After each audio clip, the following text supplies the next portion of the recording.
بسم اللہ الرحمن الرحیم۔ ابھی ہم اس کو تھوڑی دیر تک شروع کرتے ہیں، کچھ لوگ بھی آ جائیں۔ بات یہ ہے کہ بر صغیر پاک و ہند جو ایک اقبال اس کو کہتے ہیں کہ وہ ایک کنٹری نہیں ہے، وہ ایک ایشیا ان منیچر کا لفظ انہوں نے استعمال کیا ہے کہ ایشیا چھوٹا سکڑا ہوا جس میں بہت سی قومیں رہتی ہیں۔ تو بر صغیر میں جو صوفیاء تھے انہوں نے اسلام پھیلایا۔ تو میں زاہد کو کہہ رہا تھا کہ صوفیاء نے نہ صرف اسلام پھیلایا لیکن لوگوں کو فارسی پڑھاتے تھے اور ادھر خاصی توجہ دیتے تھے۔ بچے ان کے پاس آتے تھے ہندو یا مسلمان لوکل، حضرت نظام الدین کا اگر کسی نے پڑھنا ہے تو اس سے پڑھیں۔ حضرت نظام الدین اولیاء رحمۃ اللہ علیہ کا نظامی بنصری سے۔ نظامی بنصری اصل میں تلخیص ہے ایک بہت بڑی فارسی کتاب کی جو ایک ہندو مسلمان ہو گئے تھے ہردوال، انہوں نے لکھی ہے، اور اس کا خلاصہ کر کے لکھا ہے اس نے خواجہ حسن نظامی نے اردو میں۔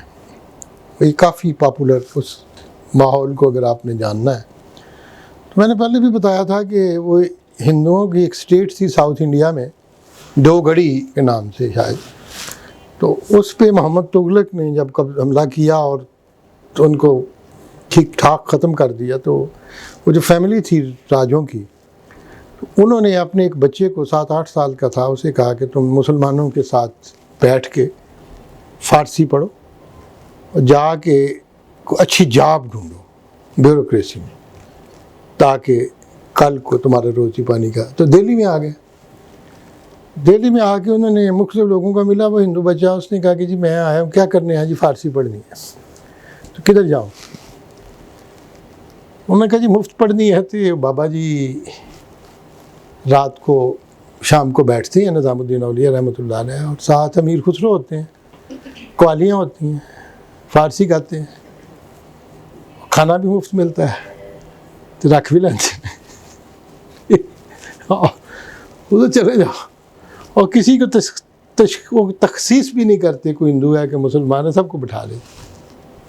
تو آئے تو حضرت نظام الدین تک جب پہنچے تو اس نے کہا کہ انہوں نے کہا کیسے آئے ہو بیٹا؟ کہ میں فارسی پڑھنے آیا۔ یہی ورڈ ہے، بار بار وہ ورڈ اس کتاب میں آتے ہیں۔ تو انہوں نے کہا کوئی بات نہیں بیٹا، ہم آپ کو فارسی پڑھائیں گے۔ تو کھانا جب آیا تو اس نے کہا کہ جی میں تو آپ کے ساتھ نہیں کھا سکتا، آپ مسلمان ہیں۔ تو انہوں نے کہا وہ بھی بندوبست کر دیتے ہیں، اس بچے کو علیحدہ پلیٹ میں ڈال دیں اور وہ کچن کے قریب ترین ہو کے کھائے تاکہ اس کے خیال کے مطابق فوڈ جو ہے اس کی آلودہ نہ ہو مسلمانوں سے۔ اور امیر خسرو کو کہا کہ تمہارا ماموں ہندو ہے۔ امیر خسرو کو تو ٹرک تھے لیکن ان کی ننہال جو تھے، ان کی مدر مسلمان ہوئی تھیں، اور ان کے جو باقی خاندان تھا تو وہ ہندو تھے۔ اپنے ماموں کو کہو کہ اس کو کہیں رکھنے کا بندوبست کر دیں بچے کو۔ تو کہتے ہیں کہ جب بھی کبھی توجہ کچھ مہینوں کے بعد ملتی تھی نا تو گفتگو کرتے تھے حضرت نظام الدین اولیاء، اور مسکرا کے کہتے تھے، یہ ورڈ اس کتاب میں بار بار آتے ہیں کہ اب اس ہندو بچے کو اچھی فارسی آ گئی ہے، اب ہماری زبان یہ اچھی طرح بول دیتا ہے۔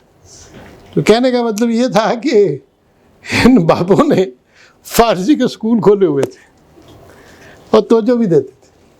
بالآخر وہی شخصیت جو تھے وہ جب جوان ہوا، کوئی 20 سال آتے رہے، تو ایک دن سفید کپڑے پہنے ہوئے تھے، ٹوپی پہنی ہوئی تھی اور ڈیفرنٹ لگ رہے تھے۔ تو حضرت نظام الدین نے کہا بیٹا آج ڈیفرنٹ لگ رہے ہو۔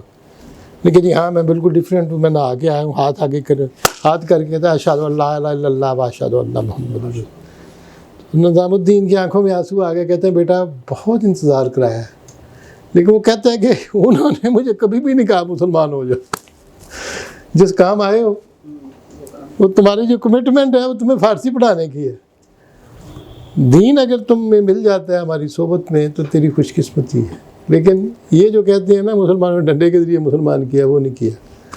پھر وہی شخص کو حضرت نے پیار کیا اور دعا کی اور کہا کہ بہت بڑا جرنیل بنے گا۔ پھر انہوں نے کتاب لکھی فارسی میں، اپنی لائف ہسٹری حضرت کے ساتھ بیٹھنے کی اٹھنے کی، اسی کتاب کا خلاصہ پھر اردو زبان میں کیا گیا۔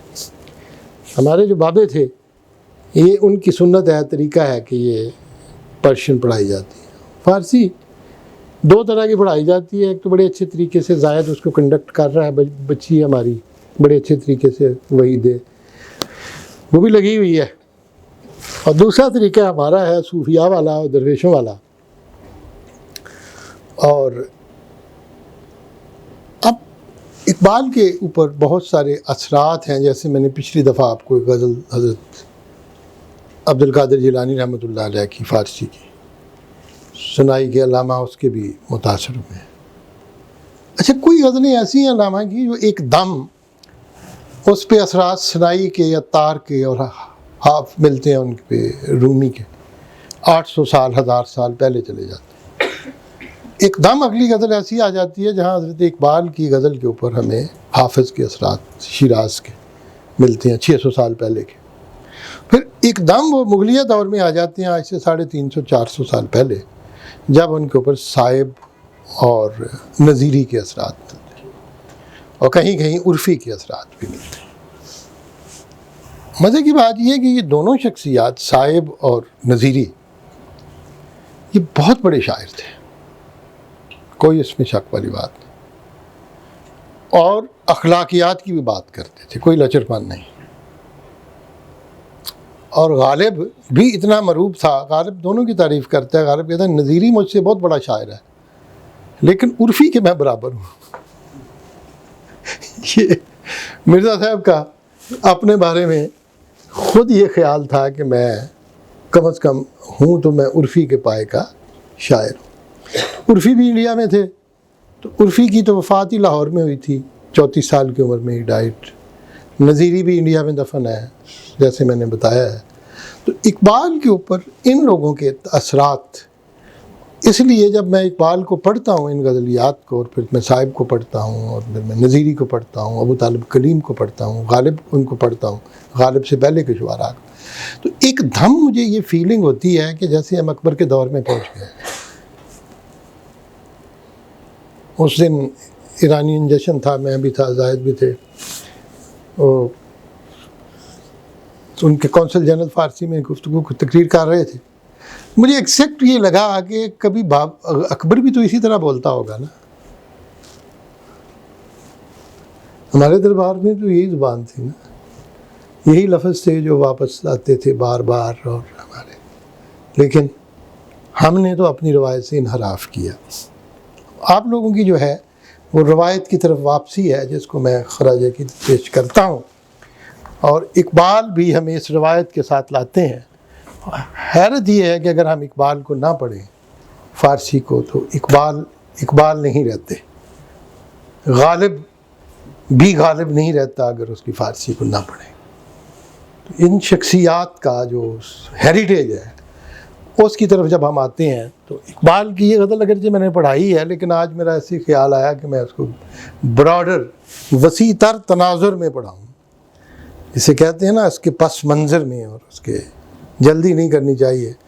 تو فرماتے ہیں بیاؤ آؤ کہ خاوریان کے مشرق کے لوگ نقش تازہ ای بستند، انہوں نے نئے نقوش باندھنا شروع کر دیے۔ نقش بستن کا مطلب ہوتا ہے to lay down the road map, نقش وہی ہوتا ہے نا، نقش تازہ، نیا نقشہ، نیا میپ۔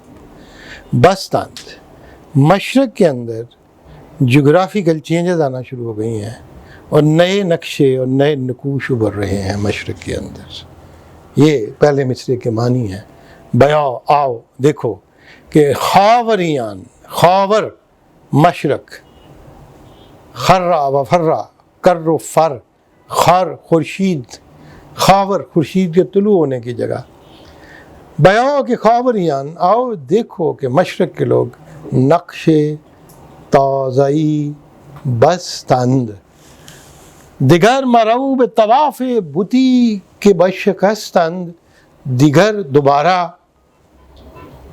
مرو مت جاؤ، بے طواف بتی، بت کے طواف کے لیے، کہ بشکستند جس کو وہ توڑ آئے۔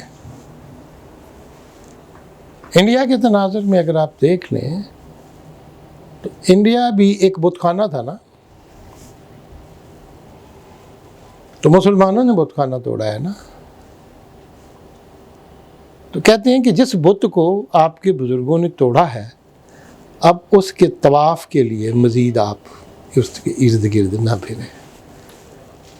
ٹھیک, یہ اس کے اور اقبال کی ساری فلسفی جو ہے دو قومی نظریہ ہو کچھ ہو وہ اس شعر کے مفہوم میں ادا کی جا سکتی ہے. اور پھر حضرت فرماتے ہیں کہ جلوائی کے دل ہاب لذت نگہی ذخاک راہ مسال شرار برجستند. کہ جلوائی کون سا ایسا جلوہ ہے کہ جلوائی کون سا ایسا جلوہ ہے کہ دل ہاب لذت نگہی کہ دل جو ہے وہ اپنی آنکھوں سے جب دیکھ رہتے ہیں تو ان کی نگاہ کی لذت سے, دل کی نگاہ, دل کا جس نور روشن ہونا بظاہر کی آنکھ سے نہیں, ظاہر کی آنکھ سے نہ تماشا کرے کوئی وہ دیکھنے کی تو میں یہ جو آپ کہہ رہے ہیں نا یہ اصل میں بات میں کہنا چاہتا تھا وہی اس میں میں لا رہا تھا یہ کہ دیدہ دل واہ کرے کوئی. اقبال دل کی آنکھ کو کھولنے کی بات اردو میں بھی کرتے ہیں, شروع میں بھی کرتے ہیں اور یہاں پرشین میں بھی کر رہے ہیں کہ خود تو دیدہ دل واہ کرنا جو ہے وہ اصل بات ہے کہ دل کی آنکھ کھل جائے. ہر کراؤ در سینے باشد فتح باب جس کے سینے میں دروازے کھل جائیں, رومی کہتے ہیں اسے ہر ذرے بے بیند آفتاب, اس کو ہر ذرے سے سورج نظر آتا ہے. اب فرماتے ہیں کہ جلوہ ایست کون سا ایسا جلوہ ہے کہ دل ہاں کہ ہمارے دل بے لذت نگاہ اپنی آنکھ کے دیکھنے کے بعد دلوں کی آنکھوں اور پھر نگاہ کی لذت سے خاک راہ رستے کی خاک سے مثال شرار برجستان چنگاریوں کی طرح ایسے کر کے چھلانگیں لگا رہے ہیں. برجستن ابھرنا بھی ہوتا ہے فارسی میں, برجست ہے نکوش برجست آج کی زبان, برجستن چھلانگیں لگا کے اچھل کے باہر آ رہے ہیں. ہم جو ہیں خاک راہ تھے لیکن ہمارے خاک راہ کے اندر اس گرد سے ہمارے دل چنگاریوں کی طرح اوپر ابھر رہے ہیں. کس کو؟ اس جلووں کو دیکھنے کے لیے کہ جو جلوے ان کو نظر آ رہے ہیں جن کے دل کی نگاہ روشن ہے. اندھا ہے اس کو کچھ بھی نظر نہیں آتا. سمن بکمن عمیٌ فہم لا, اندھے ہیں بولے ہیں کہنے, وہ جو اندھا ہے نا وہ اس میں بصیرت ہی نہیں. اب حضرت فرماتے ہیں کہ کھجاس منزل تورانیان شہر آشوب کہ سینہ ہو یہ خود از تیزی نفس خستند. اب وہ تورانی لوگ سینٹرل ایشین کہاں ہیں جو شہر آشوب تھے, جو شہروں پہ قیامت ڈھال دیتے تھے. بابر آ گیا جی, ٹھیک. اور انڈیا کے جو راجپوت تھے وہ ایسے فیل کرتے تھے جیسے طوفان ایک آ رہا ہے, ایک بجلی گونج رہی ہے گرمی کی طرح. آج کھجوس منزل تورانیان شہر آشوب, اب ان شہر آشوب تورانیوں کی منزل کہاں ہے؟ منزل کے دو معنی ہیں کہ ٹھکانہ ہے, گھر کو بھی منزل کہتے ہیں, اور ایک منزل ہے جو موو کر رہے ہیں تو آگے ان کو ڈیسٹینیشن کیا ہے جس کو فارسی میں ہم منزل گاہ کہتے ہیں. زیادہ تر کجا کسن دانست کے منزل گہ مقصود کجا ہست ان قدر ہست کہ بانگے جرسی می اویت. یہاں کہتے ہیں کہاں ہے ان تورانیان شہر آشوب کی منزل کہ سینہ ہا یہ خود کہ اپنے ہی سینوں کو آج تیزی نفس اپنے سانسوں کی تیزی سے خستن تھکا دیا, تھک گئے نہیں. they were very fast moving, ان کے سانسیں چل رہی تھی. سانس تیزی نفس اس کی بھی ہوتی ہے جو بندہ دوڑ کے آیا ہو ہف جائے. تو اقبال کہتے ہیں ہف کے بیٹھ گئے ہیں, اب یہ کدھر چلے گئے, ان کی کیا منزل ہے؟ اقبال کویسچن کرتے ہیں and he doesn't understand کہ what is going to happen in that, اور بیان بھی کرتے ہیں. ترس از خاک سمرقندی ترسم کے دیگر خیزد آشوب ہلاک ہوئی ہنگامہ یہ تاوتاری. میں ڈرتا ہوں کہ کہیں سمرقند کی مٹی سے پھر نہ ابھر جائے ہلاکو کی آشوب اور تاتاریوں کا ہنگامہ. ٹھیک. بات پھر بخارا کی کرتے ہیں, سمرقند کی کرتے ہیں, سمرقندی دیگر بھی بات کرتے ہیں, اس جگہ کی طرف بھی دیکھتے ہیں. لیکن آگے کہتے ہیں کہ تو ہم بذوق خودی رس کے صاحبان طریق برید اعظم عالم بخیش پیوستند. تو بھی خودی کے ذوق تک پہنچ جا کہ طریق کے صاحبان, راستے پہ چلنے والے سالک جو مقام کی تلاش میں آگے بڑھ رہے ہیں, کہ صاحبان طریق جو راستوں پہ چل رہے ہیں, برید اعظم عالم تمام جہان سے اپنے آپ کو کاٹ کے بخیش پیوستند اپنے آپ سے انہوں نے تعلق جوڑ لیا ہے, اپنی ذات میں گم ہو گئے. ذات میں گم ہونے کو اقبال نے جو خوبصورت انداز میں نوائے حلاج میں بیان کیا, جہاں حضرت نظیری رحمۃ اللہ علیہ کے شعر پہ ہی تضمین کی ہے, وہاں کہتے ہیں نظر بخیش چنن بستام کے جلوہ دوست. نظر بخیش اپنے اوپر نگاہیں, چنن بستام میں نے اس طرح گاڑ دی ہیں اپنی آنکھیں. نظر بخیش چنن بستام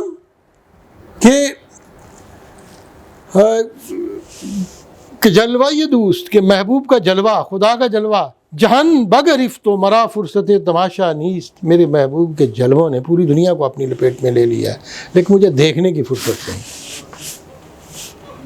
یہ ہے حلاج کا مقام, جس کو اقبال نے نوائے حلاج کا. اقبال نے کئی غزلیات ایسی جیسے میں ذکر کروں گا جو اقبال نے اپنے ہی کلام میں 2 دفعہ بیان کی ہیں فارسی کی. جیسے نغمہ ملائک ہے, وہ اس کتاب میں بھی ہے, ادھر بھی ہے. یہ جو غزل ہے کہ ملک جامنا دہم مصرائی نظیری را کسی کے پشتہ نہ شدت قبیلہ یہ مانیست, جاوید نامہ میں بھی ہے, اور وہ ادھر بھی ہے, پہلے اپنا پیام مشرق میں بھی ہے. دئی شیخ کے تو 2 شعر 3 انہوں نے لگائے نا, ادھر بار میں پوری غزل لائے ہیں, پوری تو نہیں لائے, خیر اس کا ایک کافی بڑا حصہ لائے ہیں. وہ غزل بڑی طویل ہے جو مولانا کی ہے, اس کو بھی لائے. تو اقبال کی بے شمار غزلیات آپ کو ایسے ملیں گی جو دونوں جگہوں پہ ہیں. اسی طریقے سے وہ بھی جو غزل ہے اپنا ان کی حضرت نصیر الدین چراغ دہلوی کی, وہ بھی 2 جگہ لائے ہیں. قرآن میں بھی آیات 2 دفعہ ہے, 3 دفعہ ہی ہیں, کئی دفعہ. لیکن مقصد یہ ہوتا ہے جب شاعر اپنی ہی غزل کو دوسری دفعہ بیان کرتا ہے تو اس کا مطلب یہ ہے کہ وہ ایمفیسس اس کا ڈبل ہو جاتا ہے. ڈبل بھی نہیں ہوتا, 11 گنا ہو جاتا ہے, 1 تو 2 11. وہ اس کے اوپر اتنا پکا ہے کہ he want to give this message repeatedly again and again and again and again. تو یہ مت کہیں کہ اقبال کو پتہ نہیں تھا کہ اس کی غزل جو ہے پہلے چھپ گئی ہے پھر انہیں چھاپ دی ہے. مقصد یہ ہے کہ انہوں نے بار بار اقبال نے کہا کہ اگر گفترا باز مرا مانی تازائی مدعاس, اگر گفترا باز گویم رواز. مجھے میرا مدعا جو ہے وہ نئی بات میں نہیں دینے کا ہے, اگر میں کہی ہوئی بات دوبارہ دہراتا ہوں تو یہ بھی روا ہے. تو یہ اقبال کے ہاں بھی ہے, رومی کے ہاں بھی ہے, فردوسی کے ہاں بہت زیادہ ریپیٹیشن ہے. اور اکثر لوگ کہتے ہیں کہ کچھ لوگ ایسے بھی ہیں جو کہتے ہیں 60,000 شعر لکھے ہیں تو کیا کیا فردوسی, ریپیٹیشن ہی کرتا رہا ہے انہیں دفعہ. وہ اس کو کبھی ادھر کیا کبھی, لیکن لفظ وہی ہیں, اسی طریقے سے ریپیٹ کر رہا ہے. ہر جنگ میں ایک ہی واقعہ ہے, پھر نئے سے شروع کر دیتے ہیں, جنگ ہوئی ایسے آئے میدان ہے, اگلے پہ پھر وہی کر دیتے ہیں, پھر اگلے پہ پھر وہی کر دیتے ہیں. تو ریپیٹیشن تو ہے پرشین میں. یہ میں نے فردوسی کی ایگزامپل دی. شاہ نامہ کی اتنی خاصیت کیا ہے اتنا اس کا؟ میں شاہ نامہ نہیں پڑھا رہا, میں آپ کو علیحدہ نہیں, اس کو علیحدہ پڑھاؤں گا, علیحدہ بات کروں گا. آج میں صرف اتنی جتنا میں ریفرنس دیتا ہوں نا, کیونکہ میں آپ کو بیسیکلی میں آپ کو یہ بتا دوں کہ میں بیسیکلی اقبالیات کا ماہر نہیں ہوں, بیسیکلی میں فارسی کا اسکالر ہوں. لیکن over the period of time میری توجہ جو ہے وہ اقبالیات کی طرف مرکوز ہوتی چلی گئی. اس لیے نہ میرے زمانے میں اقبالیات میں PhD ہوتی تھی, نہ یہ سبجیکٹ ہوتا تھا. ہم لوگ جتنے بھی اقبالیات کی طرف آئے ہیں, جیسے صوفی صاحب, صوفی غلام مصطفیٰ تبسم ہیں, جس طریقے سے خلیفہ عبدالحکیم ہیں, یہ سارے لوگ, ڈاکٹر عرفانی ہیں, یہ بیسیکلی پرشین اسکالر تھے. ایون ڈاکٹر سید عبداللہ بھی فارسی کے PhD, وہ سارے کے سارے اس راستے سے آئے. اسی طرح اردو والے بھی آئے ہیں, لیکن اردو میں بھی وہ اچھے لوگ تھے جو فارسی بھی پڑھے ہوئے تھے، ابھی بھی ہیں کچھ، زاہد منیر عامر ہیں، میڈم بصیرہ نے بھی پڑھی ہوئی ہے فارسی، ہم نے تو کیا ہوا انہوں نے، تحسین فراقی صاحب کو بھی فارسی آتی۔ تو مطلب یہ ہے کہ یہ چند ایک لوگ ہیں جو دو زبانوں کو سمجھتے ہیں اور اقبال کو دونوں اینگل سے اپروچ کرتے ہیں، لیکن انفارچونیٹلی اب پرشین والے کم سے کم تر ہوتے چلے جا رہے ہیں اور لوگ جو ہیں گزارا کرنے پہ آ گئے ہیں۔ That is what is a tragedy of this time. اب وہ فرماتے ہیں کہ بے چشم مرد دلان کائنات زندانیست، دو جام باد کشیدند و از جان رستند۔ جو مردہ دل لوگ ہیں ان کی آنکھوں میں یہ کائنات جو ہے یہ قید خانہ ہے، جو اس کائنات کو اپنا قید خانہ سمجھتے ہیں، اس میں اپنے آپ کو محدود کر دیتے ہیں، وہ مردہ دل ہے۔ اس حقیقت کا ادراک مجھے برطانیہ میں رہتے ہوئے ہوا تھا۔ مجھے انہوں نے کہا کہ برطانیہ میں جو 85% لوگ ہیں نا، وہ جس جگہ پیدا ہوئے ہیں نا اس کے 30 مائل کے ریڈیس سے باہر نہیں گئے، یعنی ساری زندگی انہوں نے ادھر ہی گزار دی۔ بڑے اچھے ماہرین تھے جنہوں نے اس لیے ترقی نہیں کی کہ اپنا گاؤں چھوڑ کے نا بڑے شہر میں نہیں جانا چاہتے تھے۔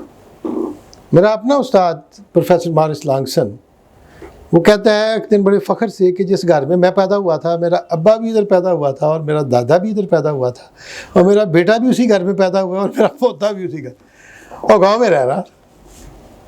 Then he went to Switzerland with his wife later on، retirement کے بعد پھر اس کی ڈیتھ ہوئی۔ تو یہ انگریزوں کا ایک ایسا گروپ تھا جو اسی گھر میں رہے 5 6 پشتیں اور آگے نہیں گئے۔ ورڈز ورتھ بھی ادھر ہی، میں گیا ہوں ورڈز ورتھ کے گھر میں، فوٹو میں بھی ہے، میں لکھا بھی ہے، میری کتاب لکھ رہا ہوں ہوئے خرابات فرنگ، اس میں ورڈز ورتھ کا بھی ذکر کروں گا، شیکسپیئر کا بھی۔ میں گیا ہوا ان کے گھروں میں، ان کے میوزیمز میں، ٹھیک، وہ بھی ایک علیحدہ داستان ہے۔ آئی ہیو گون دیئر، ٹھیک۔ تو وہ جو ہے ہوا یہ ہے کہ وہ نہیں نکلے۔ اچھا، ان میں انگریزوں میں 15% وہ تھے جن کو آوارہ کہتے تھے، کشتی پہ بیٹھے پتہ ہی نہیں چلا کسے چلے گئے، وہ امریکہ پہنچ گئے، کینیڈا پہنچ گئے، بارڈر کوئی نہیں ہے، سمندر ہے، اب سمندر مکے کیسے اترن دینا۔ اور کچھ ایسے تھے جن کو پکڑ کے جیلوں میں ڈالنے کی بجائے ان کو آسٹریلیا چھوڑا ہے، بدماشوں کو، گنڈوں کو پکڑو، اس کو جیل کیا دینی ہے، جہاز سے بٹھاؤ چھاڑ آؤ۔ اب وہ ڈاکو جو تھے وہ جب کہ آسٹریلیا میں گئے تو کچھ انہوں نے کہا جاؤ ادھر رہو، خواتین بھی ڈاکی وہ بھی ادھر ہی جرائم پیشہ، بندے بھی۔ اب وہ ظاہر ہے پھر بیٹھ گئے، انہوں نے اپنی لکڑیاں بھی کاٹیں، جنگل کاٹا، تھوڑا بہت گھر بار بنائے، کوئی کسی نے پیاز بو دیا، کسی نے کھانے کی کوئی چیز کر کے۔ تو انہوں نے 15-20 سال کے بعد ایک خط لکھا لندن میں بادشاہ کو، کہتے ہیں ہم ہو گئے ہیں یہاں اور ہم نے آبادیاں بنا لی ہیں اپنی، ٹک گئے ہیں، گاؤں ہے، تو خدا کے لیے آپ گورنر بھیجیں تاکہ ہم پہ حکومت کریں۔ یعنی انہوں نے آزادی کا اعلان نہیں کیا، ٹھیک۔ مطلب برطانیہ میں بھی انہوں نے، امریکہ میں بھی جب گئے ہیں تو وہ بادشاہ کے ساتھ وفادار رہے ہیں۔ مطلب یہ ہے کہ اپنی قوم کے ساتھ، اپنے کراؤن کے ساتھ وفاداری جو ہے وہ جدھر بھی چلے گئے دنیا میں، یہ ان کی تھی۔ تو جو مردہ دل تھے جو ادھر رہ گئے، انہوں نے ترقی اس طرح نہیں کی جیسے ترقی انہوں نے کی ہے جو باہر جا کے دور و دراز، جن کو یہ بدماش اور آوارہ، ٹھیک، کروناس کے دوڑ گئے، پتہ ہی نہیں چلا، ٹھیک۔ تو وہ they went on discovering، وہ انڈیا میں آ گیا، ادھر آ گیا، ادھر آ گیا۔ اب اقبال کہتے ہیں کہ ترقی تو اس نے کی جو باہر چلا گیا، اور باہر بھی، کائنات کے باہر بھی، مطلب اتنی ایکسپلوریٹری ہو کہ ورلڈ کو باہر سے جا کے اس کو دریافت کرے۔ اور جو مردہ دل ہیں ان کی آنکھوں میں کائنات ایک قید خانہ ہے جس کے اندر وہ اپنے آپ کو لمیٹڈ رکھتے ہیں۔ دو جام بادے کشیدند، جو اہل دل تھے انہوں نے بادے کے 2 جام پیے ہیں شراب کے، وہ از جان رستند، وہ جان سے آزاد ہو گئے، ٹھیک۔ اقبال تو ورلڈ کی بات ہی نہیں کرتے، وہ تو کہتے ہیں دنیا سے آزاد ہو کے انہوں نے لاہو بہت آسمانوں کے پار چلے گئے، ستاروں سے آگے جہاں اور بھی ہیں. آگے کہتے ہیں غلام ہمت بیدار ان سوار اونم ستار را بسنان سفت درگرے بستند. میں غلام ہمت بیدار ان سوار اونم، ان سواروں کی بیدار ہمت کا غلام ہوں. پھر الٹا پڑھو، ان سواروں کی بیدار ہمت کا غلام ہوں. غلام ہمت بیدار ان سوار اونم، کہ جو ستارے راہ بے سنان سفتے، سنان کہتے ہیں نیزہ، ستارے کو نیزے کے اوپر پرو کے در گرے بستند، تو گرہ میں باندھ دیا.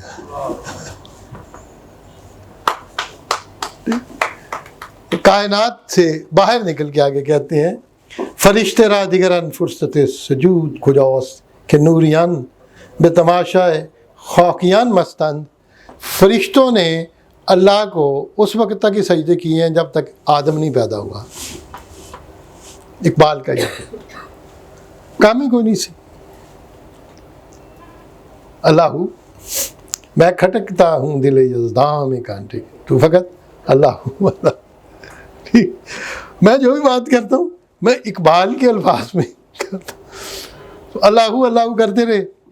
اب تو خیر جبرائیل اب ریٹائر ہوا، بڑی محنت کی ہے سارے جتنے بھی پیغمبر آئے. ایک ان کی شاہراہ ہے، جیسے ہماری جی ٹی روڈ ہے، جارڈن میں گزرتی ہے، سیریا سے جارڈن میں، اور اس شاہراہ کو قرآن نے امام المبین کہا ہے. امام المبین کا لفظ جو ہے اگر پڑھیں تو شاہراہ کے لیے. اس شاہراہ کے کنارے جتنے بھی قصبے ہیں ان کے وہی نام ہیں جو بائبل میں ہیں. اس شاہراہ کے ارد گرد کے گاؤں میں بڑے پیغمبر ہوئے ہیں بنی اسرائیل کے. ہم جدھر سے بھی گزرے، یہ حضرت شعیب کی قبر ہے، یہ حضرت مقام موسیٰ ہے، یہ فلاں فلاں جلتے رہے. تو میں نے بیگم کو کہا، میں نے کہا ان راہوں پہ جبرائیل بڑے مصروف رہے ہیں. ویری بزی آن دس روڈ.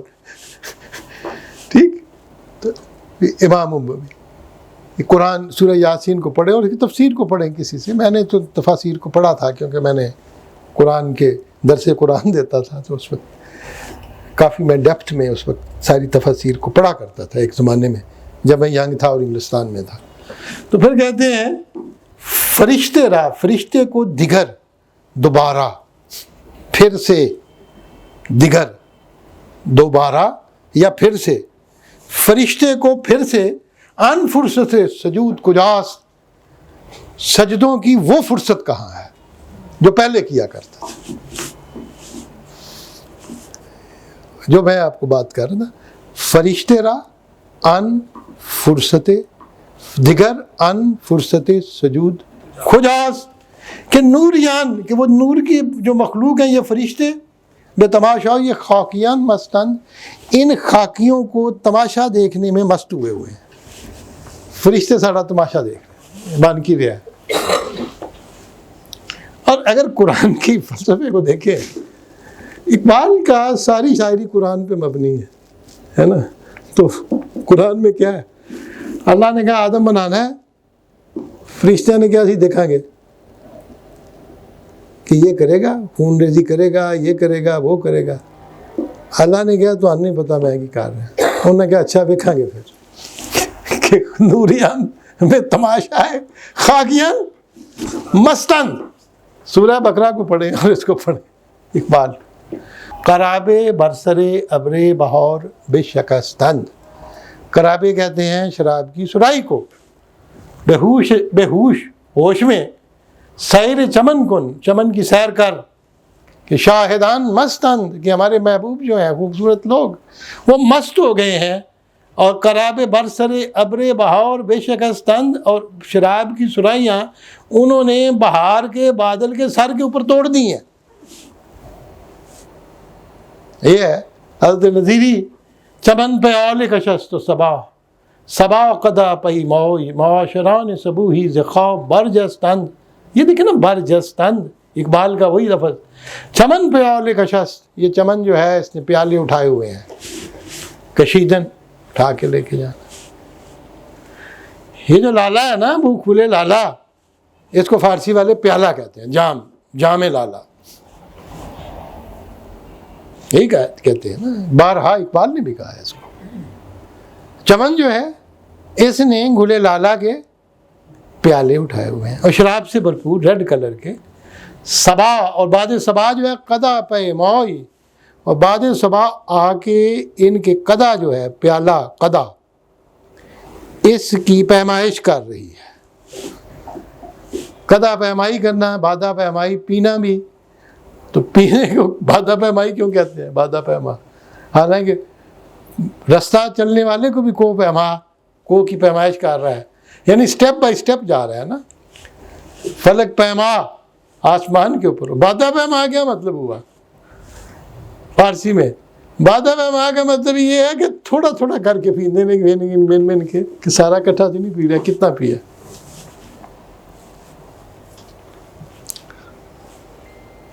حضرت سر سید احمد خان جب جج تھے، سب جج سید احمد خان ینگ تھے، فیض آباد میں تھے پوسٹڈ، تو ان کو کسی نے کہا کہ ہوٹل میں آ کے ٹھہرے ہوئے ہیں مرزا غالب، اور مرزا صاحب ان سے 17 سال بڑے تھے، بڑے بھائی کے دوست تھے، اور مرزا صاحب ناراض تھے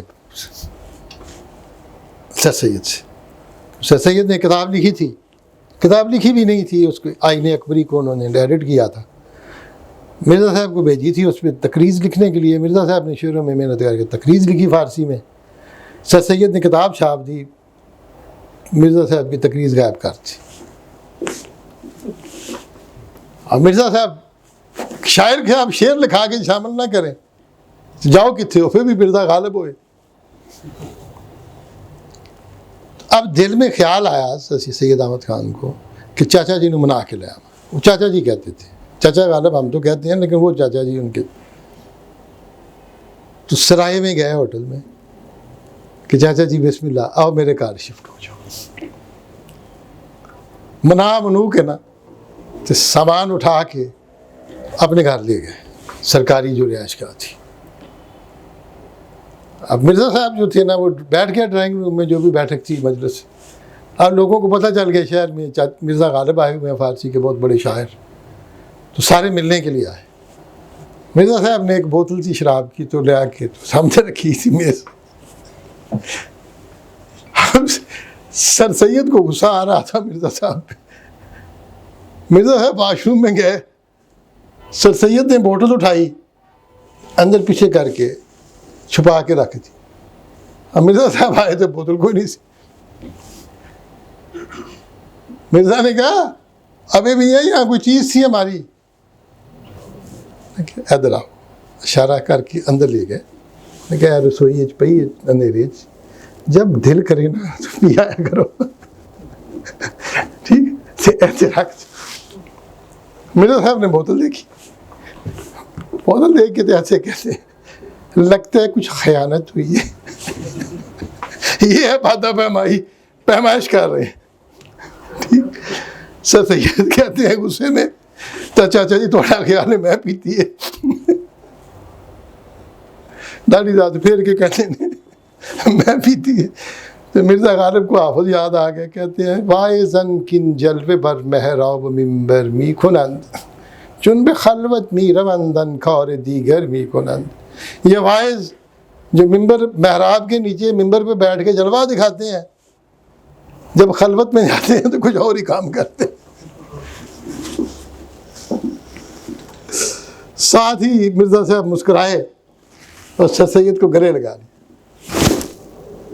کتنے نیک لوگ تھے، لمبی لمبی داڑیاں تھیں، ٹھیک، لیکن ٹالرنس اتنی تھی۔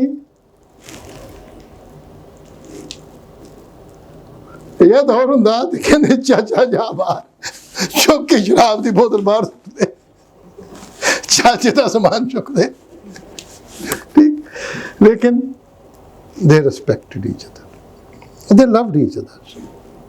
سر سید کے بیٹے بڑی شراب پیتے تھے، ہاں، تنگ آگے انہوں نے مجلس شورا بلائی جس میں بڑے بڑے نامی گرامی مولانا شبلی نعمانی، اور کہا کہ دعا کریں یا تو یہ مر جائے یا یہ سیدھے رستے میں سیدھے۔ اور سر سید نہیں پیتے تھے، انہوں نے نہیں پی کبھی، لیکن کہنے کا مطلب یہ ہے کہ چاچا جی جو تھے مطلب غالب کی رسپیکٹ یہ نہیں تھی اس وقت پتہ کیا ہوتا ہے ہمارے زمانے میں کتنا بھی نیک آدمی ہو ایک چھوٹا سی اس کی غلطی پکڑ کے نا چھوٹی سی تو اس کو پھانسی چلا دیتے. تو کسی نے کہا کہ اگر کوئی مولوی غلطی نہ آئس کریم کھا رہا ہے تو کہتے ہیں نماز تو پیچھے ہوں ہے کہ نہیں. مطلب دس از دی دین جو ہم نے انٹالرنس کا کیا. میں نے آپ کو نظام الدین کی مثال دی, میں نے سر سید کی مثال دی.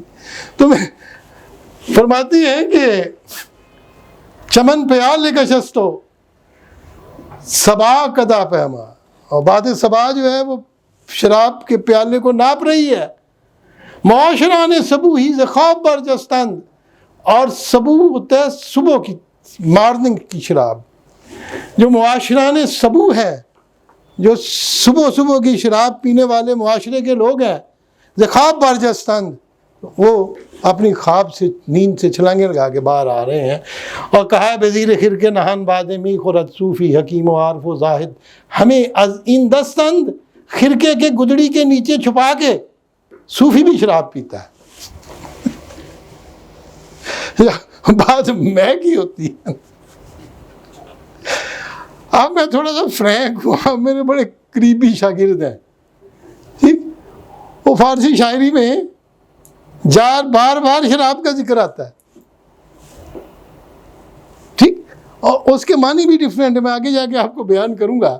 لیکن کہتے ہیں وزیر خرقے کے نیچے کیڑی کے نیچے نہان چھپا کے بادمی خورد صوفی شراب پیتا ہے, حکیم فلاسفر عارف بڑے بڑے پہنچے ہوئے بزرگ زاہد بڑے عبادت گزار, ہمیں از ان دستہ اند, یہ سارے کے سارے اسی دستے کے لوگ ہیں, یہ بھی چھپ چھپ کے پیندے ہیں.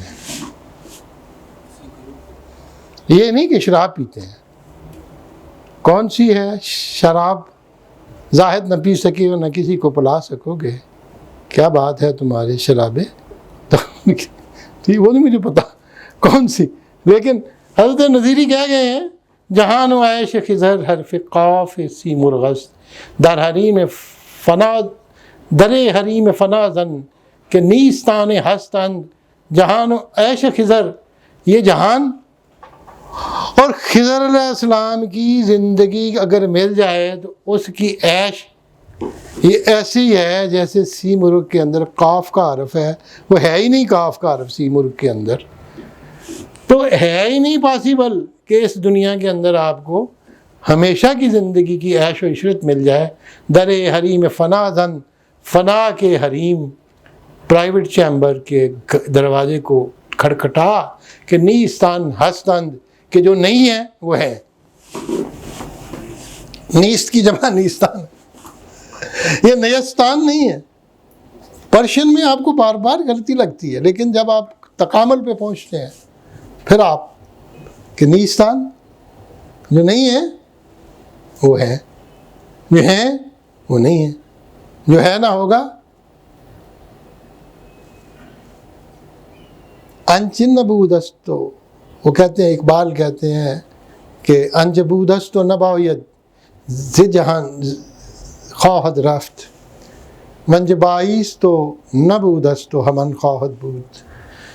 جو ہونا چاہیے اور نہیں ہے وہ ہو کے رہے گا, اور جو ہے اور نہیں ہونا چاہیے وہ ختم ہو جائے گا. اقبال کی ایک نظم ہے پیام, اس میں پیام مشرق کے اینڈ میں بڑی خوبصورت نظم ہے, بڑی طویل نظم ہے. اس دفعہ جو میرا خطبہ تھا انٹرنیشنل اقبال کانفرنس میں یا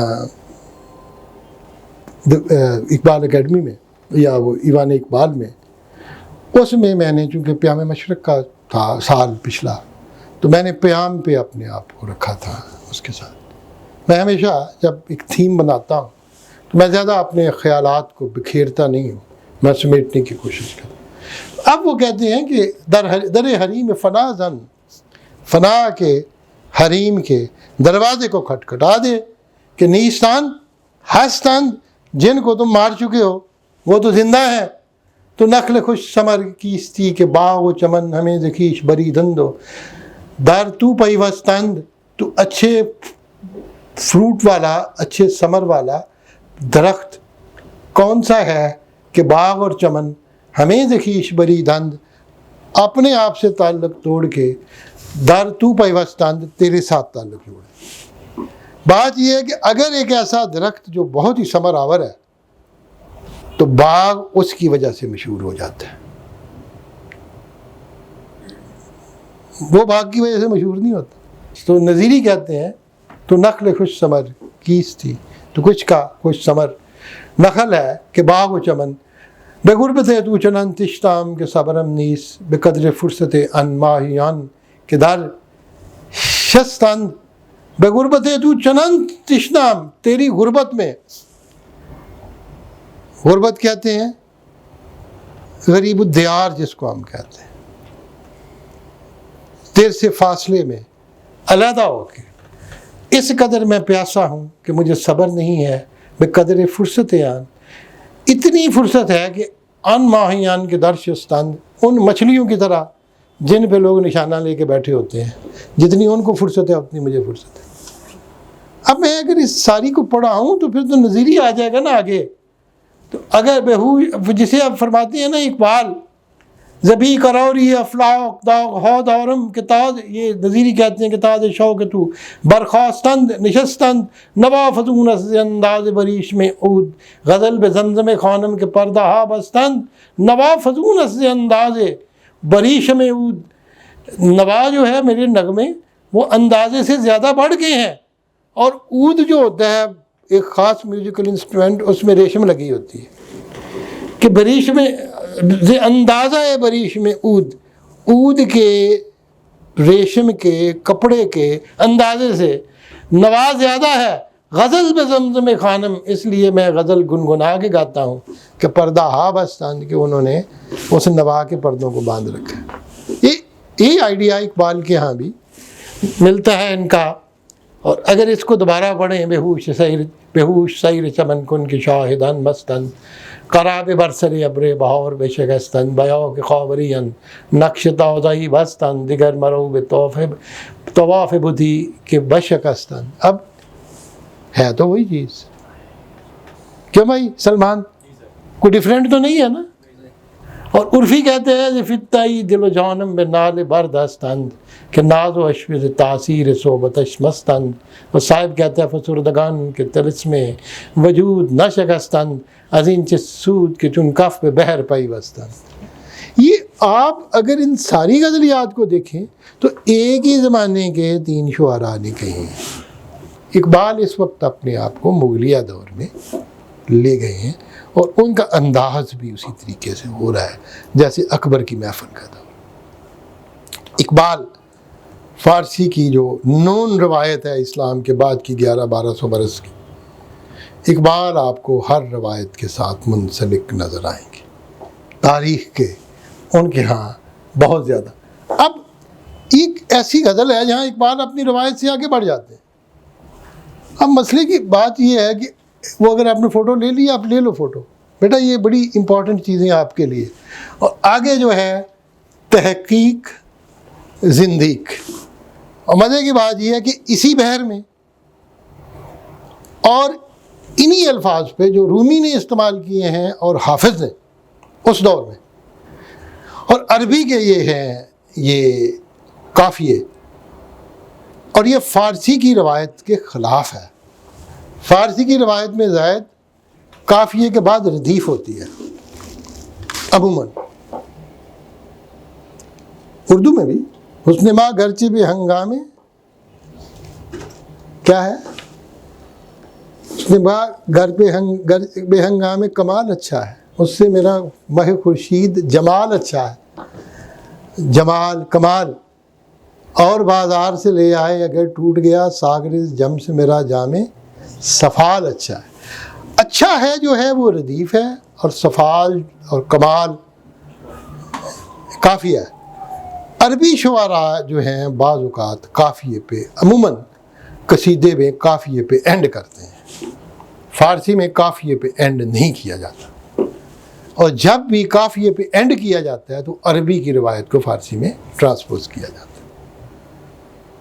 اب علامہ کہتے ہیں زرس مراہ شریعت نہ کر دام تحقیق، جو دین کے منکر عشق است کافر و زندیق۔ رسم و راہ شریعت کے رسم و راہ کے بارے میں نہ کر دام تحقیق، میں نے شریعت کے رسوم و رواج کی کبھی تحقیق کی نہیں۔ جو شریعت کی کتابیں ہیں قرآن و حدیث کی، اقبال کہتے ہیں میں نے اس پہ زیادہ ریسرچ نہیں کی، صرف ایک ہی بات مجھے سمجھ لگی ہے کہ جو دین کے منکر عشق است کافر و زندیق، میں صرف ایمان میرا یہ ہے جو عشق کا منکر ہے وہ کافر بھی ہے اور زندیق بھی۔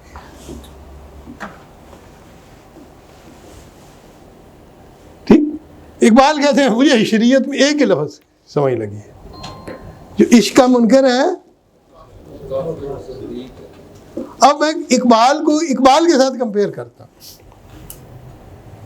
یہاں فارسی میں کہتے ہیں کہ رسم و راہ شریعت نہ کر دام تحقیق، جو دین کے منکر عشق است کافر و زندیق، ہزار خوف ہو لیکن زباں ہو دل کی رفیق، یہی رہا ہے دل سے قلندروں کا طریق۔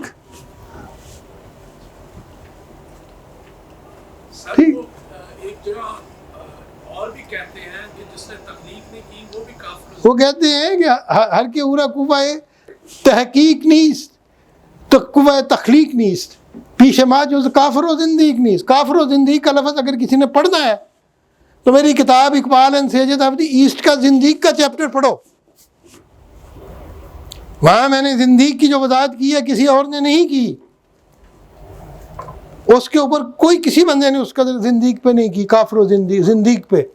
میں آج اس چیپٹر کو نہیں کھولنا چاہتا، یہ زندیق کا لفظ اسلامی نہیں ہے، یہ پرشین ہے اور یہ اسلام سے بہت پہلے ہے، یہ زوروسٹرین کے لیے استعمال ہوتا تھا، جن لوگوں نے زند خان کو انہوں نے فارسی میں جو اس وقت مروج تھی پہلوی، اس میں اوستا کو کنورٹ کر دیا، تو انہوں نے کہا یہ زند اوستا ہے، اٹ از لیونگ اوستا۔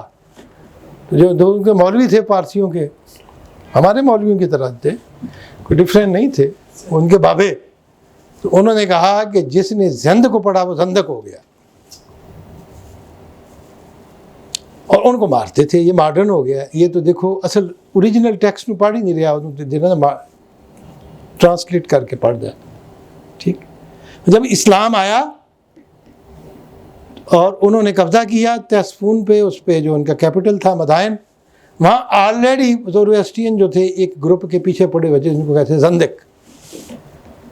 ہمارے مولویوں نے کہا یہ کون ہے کہ جی یہ زندق ہے۔ زندق کون ہے؟ جی یہ بالکل ہے جو دین میں آزاد روش کے قائل ہیں۔ انہوں نے کہا چلو جی ہمیں بھی زندیق کا لفظ مل گیا ہے، ٹھیک ہے، جس کو سزا دینی ہو اس کو زندیق قرار دے دیں۔ ٹھیک، تو اقبال کہتے ہیں کہ جو ان کے منکر عشق است کافر و زندیق، مجھے قرآن سے رسم و راہ شریعت سے یہی پتہ چلا ہے کہ عشق کا منکر جو ہے کافر و زندیق ہے۔ ہجوم کیوں ہے زیادہ شراب خانے میں، فقط یہ بات کہ پیر مغاں ہے مرد خلیق۔ یہ میرے بارے میں شعر کہا تھا اس نے، آئے ہوئے ہیں آج کل صدف مرزا نے نور حسین کا انٹرویو لیتے ہوئے، تو انہوں نے کہا کیوں لوگ اکٹھے ہو جاتے ہیں ادھر جاوید نامہ کی کلاسز میں، ادھر ہجوم کیوں ہے زیادہ شراب خان، فقط یہ بات کہ پیر مغاں ہے مرد خلیق، علاج ذوف یقین سے ہو نہیں سکتا غریب، اگرچہ ہے راضی کے نکتہ یہ دقیق، مرید سادہ تو رو رو کے ہو گیا تائب، خدا کرے کہ ملے شیخ کو بھی یہ توفیق، اسی طلسم کہن میں اسیر ہے آدم، بغل میں اس کی ہیں اب تک بتان عہد عتیق، پرانے زمانے کے آزاد زمانے کے بت، اور میرے لیے تو ہے اقرار باللسان بھی بہت، ہزار شکر کے ملا ہے صاحب تصدیق، اگر ہو عشق تو ہے کفر بھی مسلمانی، نہ ہو مرد مسلمان نہ ہو تو مرد مسلمان بھی کافر و زندیق، رسم راہ شریعت نہ کردام تحقیق، جو دین کے منکر عشق است کافر و زندیق۔ اب جس نے اقبال کا یہ شعر پڑھا ہے اردو کا، اب اپنے ایمان سے، آج میں بڑے جسے کہتے ہیں نا، میں اکثر اوقات کہتا ہوتا ہوں اساتذہ کو بھی کہ جب میں زبور اعجم پڑھاتا ہوں تو میں بھی اپنے آپ میں نہیں رہتا.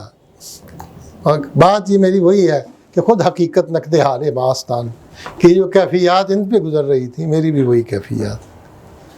میں بھی چھوٹا موٹا فارسی کا شاعر ہوں. تو اقبال کہتے ہیں اگر ہو عشق تو ہے کفر بھی مسلمانی، نہ ہو تو مرد مسلمان بھی کافر و زندیق. رسم و راہ شریعت نہ کر دام تحقیق، جو دین کے منکر عشق است کافر و زندیق. اب فارسی میں مجھے اقبال کے یہ الفاظ زیادہ جامع لگے ہیں بجائے اس کے اردو کے. مقام عود میں خاکی نہاد داریا بند، مسافران حرم را خدا دہت توفیق.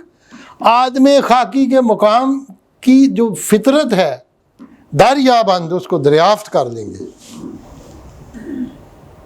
یہ جو آدم خاکی ہے، مٹی کا بنا ہوا آدم، اس کی جو نہاد ہے، اس کی جو فطرت ہے، اس کی جو سرشت ہے، دریا بند، ان کو تب ہی دریافت ہوگی، اسی وقت ڈسکور ہوگی کہ مسافران حرم را خدا دہت توفیق. اللہ کرے کہ حرم کے جو مسافر ہیں ان کو اللہ توفیق عطا کر دے. حاجی کرن ٹور جانے میں ہر سال مسافران راہ حرم، لیکن ہے بے توفیق. اقبال نے آگے بھی کہا ملا بے توفیق ہے. توفیق کا معنی ہے کامیابی، توفیق کا معنی ہے کسی چیز کو اٹین کرنے کی ڈیزائر اور کامیاب ہونا. اللہ کرے کہ حرم کے راستے پہ چلنے والے جو مسافر ہیں ان کو اتنی توفیق ہو کہ آدم خاکی کے جو فطرت ہے اس کو دریافت کر سکے. اس رستے پہ چلتے ہو خدا کے بندے کے رستے پہ کیوں نہیں آتے. یہ ایک ایسا فلسفہ ہے جو رومی نے اس کو بڑی اچھے طریقے سے بیان کیا ہے. کعبہ را ایک بار بیتی گفتی یار مرمرا یا عبدی گفت ہفتاد بار چون مرا دیدی خدا اور دیدائی گرد کعبہ صدق بر گردید. یہ اس پہ میں آج جانا نہیں چاہتا، وہ بڑی طویل ہو جائے گی. اور کہتے ہیں من از طریق نہ پرسم رفیق بھی جویم کہ گفتان نخستین رفیق و بعض طریق. میں راستے کے بارے میں نہیں پوچھتا، میں کسی اپنے رفیق سفر کو ڈھونڈ رہا ہوں. من از طریق نہ پرسم، میں حرم کو جانے والے راستہ یا جو کامیابی کا راستہ ہے اس کا کامیابی جو راستہ جاتا ہے اس کے بارے میں نہیں پوچھ رہا. رفیق بھی جویم، میں مجھے ایک ساتھی کی، ایک گائیڈ کی تلاش ہے جو میرے ساتھ چل پڑے. راستہ تم مجھے راستہ دکھاتے ہو، مجھے راستے میں اپنے ساتھ چلنے والا چاہیے. کہ گفتان کہ کہہ گئے ہیں لوگ نخستین رفیق، پہلے رفیق بعض طریق پھر راستہ ہے. پہلے گائیڈ ہو پھر راستے پہ بی کلاب زندرین صحرا مرو. رومی نے کہا یار باید راہ را تنہا مرو بی کلاب زندرین صحرا. یار باید دوست چاہیے، راہ را تنہا مرو، اس راستے پہ اکیلا مت چل. کلاووز کہتے ہیں ٹرکش زبان میں، جس کو رومی نے استعمال کیا تھا گائیڈ. بی کلاووز، بغیر کسی گائیڈ کے. اندرین صحرا مرو، اس صحرا میں مت جاؤ. جو اس نے مثنوی میں کہہ دیا ملا نے، اسی کو حضرت نے فرمایا ہے کہ گفتان نخستین رفیق بعض طریق. مولوی صاحب کہہ گئے میرے پیر و مرشد کہ پہلے دوست لبو پھر رستے پہ جائیں. اور کنت تلافی ذوق انچنن حکیم فرنگ فروغ بعد فضون تر کنت پہ جام عقیق. یہ جو حکیم فرنگ ہے، دانائے فرنگ، بڑے بڑے فلاسفر، ان کے پاس جام میں کوئی حقیقت ہے ہی نہیں. ان کے پاس جو شراب ہے اس کے اندر نہ وہ تلخی ہے، نہ وہ مستی ہے، نہ وہ نشہ ہے. لیکن پریزنٹیشن سے ان کی جو پیش کرنے کا انداز ہے پیشکش، وہ بوتلیں بڑی خوبصورت ہیں.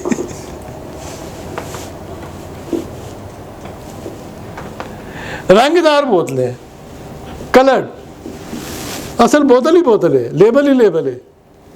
جانی بلیک دی اور وہ جو بوتل ہے اس کی وجہ سے وہ دے رہے ہیں، اندر کچھ نہیں. اقبال نے یہی کہا نا کہ خردے بر مینا مگیر ہے ہوش مند.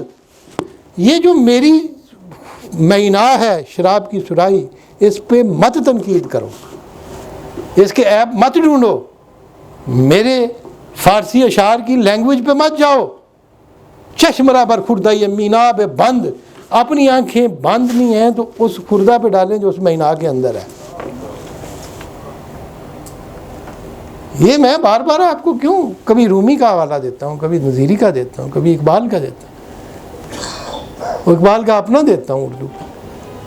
وجہ یہ ہے کہ یہ چیزیں انٹر ریلیٹڈ ہیں. ہمارے لوگ یہ کہتے ہیں علامہ پہ بس منکشف ہوا ہے، باقی کوئی پتہ نہیں، وہ کوئی تعلق ہی نہیں ماضی کے ساتھ. اور اگر غلطی سے کہیں کسی کا مصرع پہ تضمین کر دیں تو کہتے ہیں چوری کر لیا.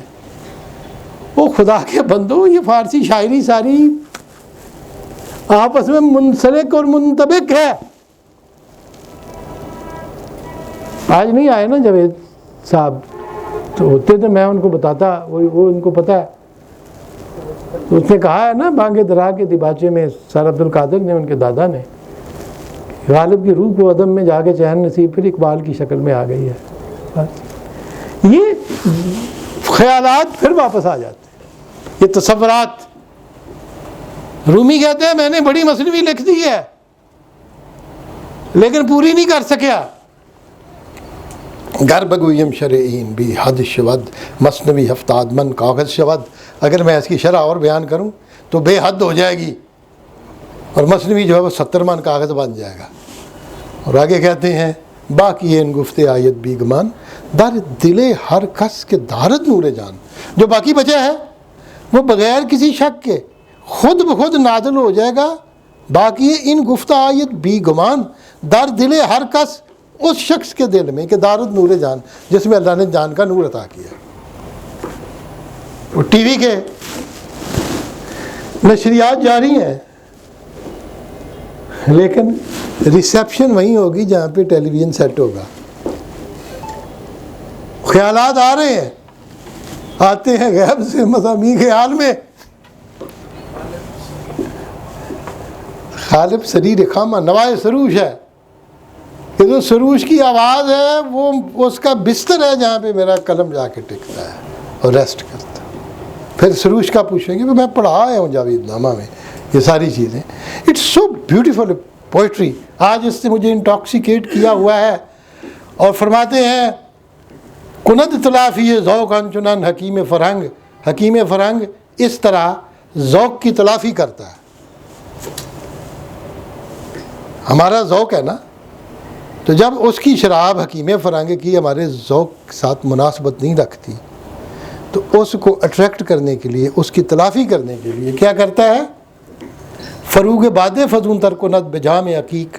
عقیق کے جام میں شراب ڈال کے اس کی چمک کو بڑھا دیتا ہے. فروغ بادہ، شراب کی چمک کو فضون تر کند، زیادہ کر دیتا ہے، بجام عقیق، کرسٹل کے، عقیق کے طرح کے ریڈ کلرڈ کرسٹل کے جام میں ڈال کے. اندر کچھ نہیں. یہ ہے حکیم فرنگ کا کمال جو آپ کو دیتا ہے کہ دل برا نمی کو نہ تصدیق، جس کی تصدیق دل نہ کرے. آپ ایک علم حاصل کریں لیکن اس علم کی تصدیق آپ کے دل کو کرنی چاہیے. اگر دل اس کو ویریفائی نہ کرے، اسکول میں جائیں کچھ پڑھا دیں استاد، دل سے آواز اٹھے گی یہ غلط ہے.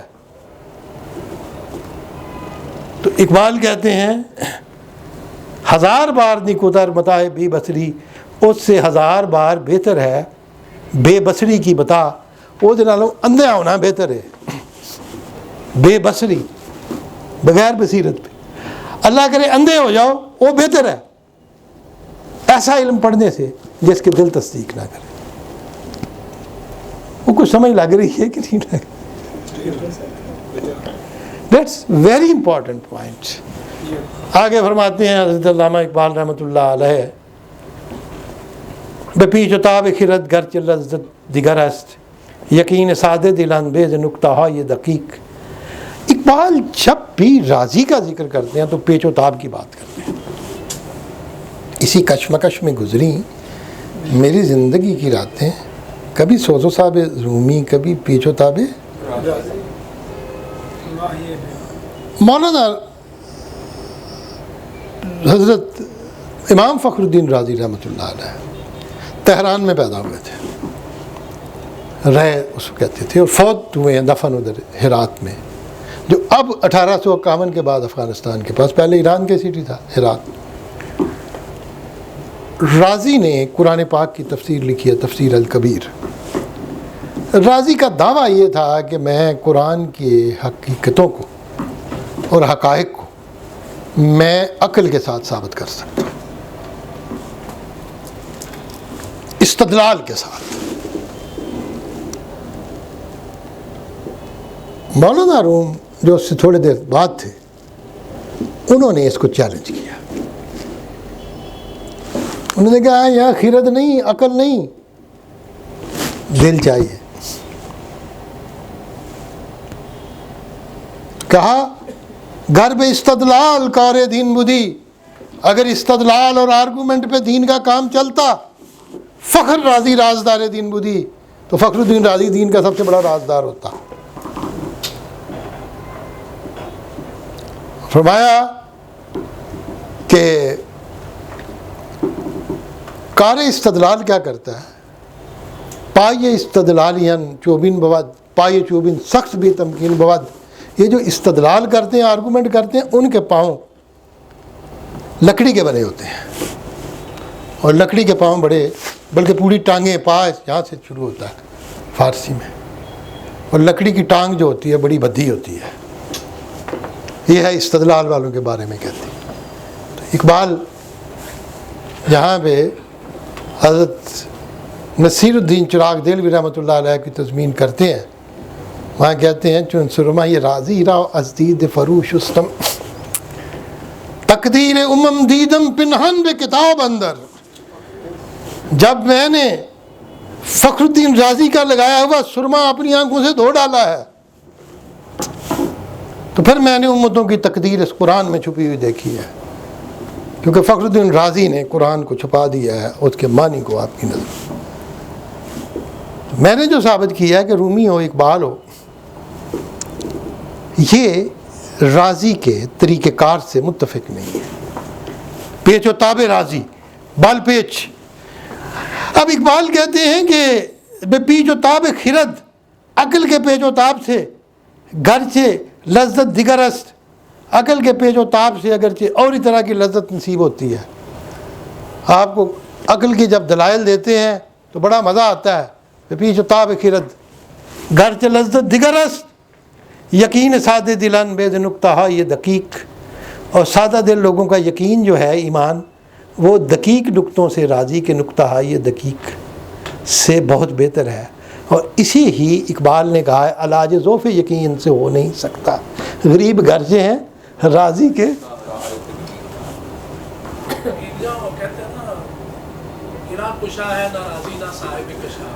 زمخشری کو، اور اس کو وہ تفسیر میں کہ تیرے دل پہ نہ ہو جب تک نزول کتاب، گرا کشا ہے نہ راضی نہ صاحب کشاف.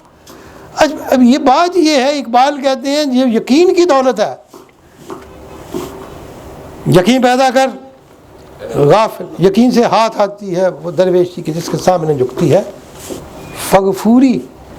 اور کہا ہے یقین اللہ مستی خود گزینی. یقین، اور کہا ہے اس کو کہا کہ یقین مثل خلیل آتش نشینی، ابراہیم کی طرح آگ میں داخل ہونے کا نام ہی یقین ہے. یقین مثل خلیل آتش نسیمی، یقین اللہ مستی خود گزینی. یقین جو ہے اللہ میں مست ہو جانا ہے اور اپنے آپ کا انتخاب کر لینا ہے. سن اے تہذیب حاضر کے گرفتار، غلامی سے بتر ہے بے یقینی. جاوید نامہ پھر بے یقین کی بات کیا انہوں نے. بات قرآن بھی کہتے ہیں کہ اللہ پہ یقین ہی کرنا جو ہے نا آپ کی آخری ڈیسٹینیشن ہے.